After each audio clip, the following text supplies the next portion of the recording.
Let's talk about the multi breasted God. And I'm going to take you back in time. Earlier this year, I had an inspiration from the Holy Spirit to execute an assignment. That assignment, as far as I was concerned, was going to be very difficult. The location, the timing, nothing worked with my own calendar for the year. I wrote it down. I was an obedient child, so I wrote everything down. I wrote the instruction that I got. But weeks turned into months and I couldn't do anything about it because I didn't know how to go about it. Like I said, the location, the timing, the details of the instruction were clear. The reason why the instruction came was also clear, because if you're following me on the channel, you remember that I said that God had said that this is the year to launch into the deep, to stretch yourself, to go into uncharted territories. So it was aligned with what he had told me that the year was about. But then when the instruction came, I became human. Of course, I'm always human, but the human part of me was really evident in the fact that I didn't do anything. Every time I was praying, it would come back to my mind and then I'll push it out because I didn't know how to go about it. At some point, because it was really pressing on my mind and I knew that God wanted me to do it, I then started to think of ways that I could do it. And the first thing that came to my mind was a contact that I have who at that point, when I thought about it, just made sense. The contact was the best person to help me to deliver on the assignment.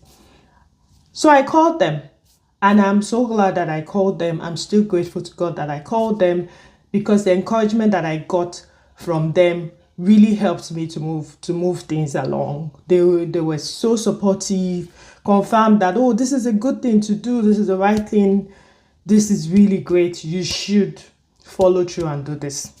Now, after that first phone call, and I know I'm not alone on this when I share. After that first phone call, I started second guessing myself. Am I not just disturbing them? They're busy. I know how busy their schedule could be. What am I supposed to do? Am I supposed to keep calling? Am I supposed to send follow-up messages? How do we move from assurance to actually getting things done? So I sent the first message to follow up to say, oh, thank you for your encouragement. How can we proceed?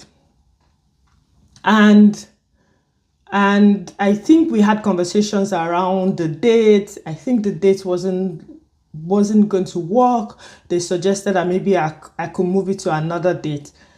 Anyway, to cut the long story short, it was in the process of talking to this person that one day I sat down and I just started thinking, God, how am I going to do this? You gave me a date. Now the date doesn't work. This contact is my only way of executing this program that you want me to do. And this is where it gets interesting. And then I started having this conversation. So for me, different people have different ways of hearing from God. For me, it's always a thought comes to my mind and it follows by a thought. I'm not one of those people that would hear the audible voice. It just always goes on in my mind. And because I have the mind of Christ, I know when I'm having the conversation with the Holy Spirit. So it started with, do you know that I am referred to as the multi-breasted God?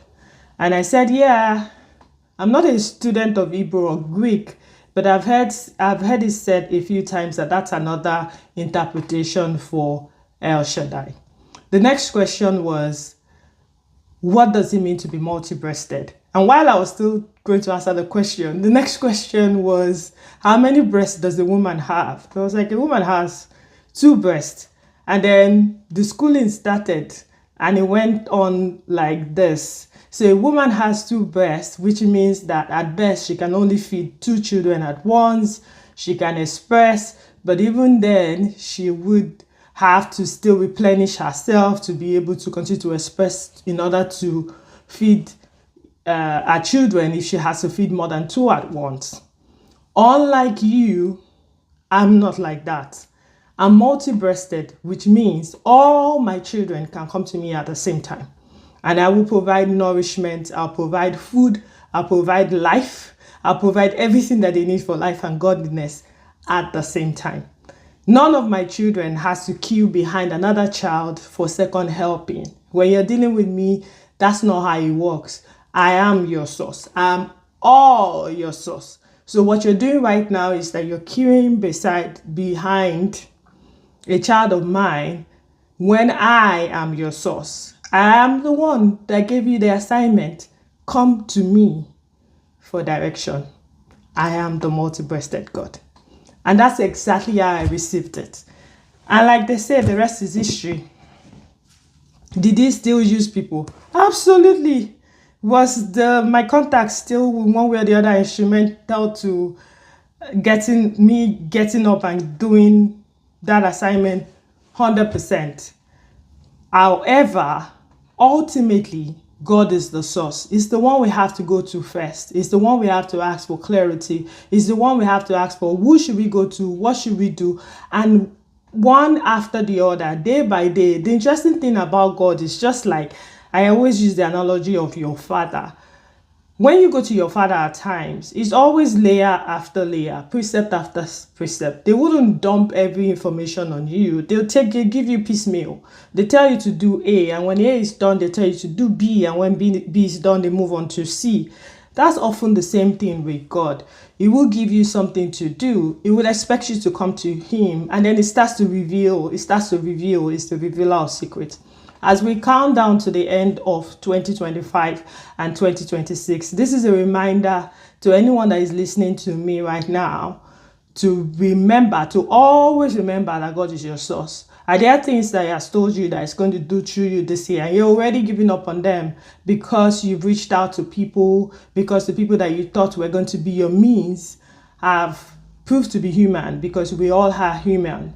But however, if you take it back to God, it's going to show you how he's the one that is multi-breasted, how he's the one that is omniscient, omnipotent, how he is the only one that we refer to as the Almighty, the one that doesn't disappoint, he doesn't sleep, he doesn't die. So the things that happen to human beings that would sometimes lead to disappointment, it's never the case with God.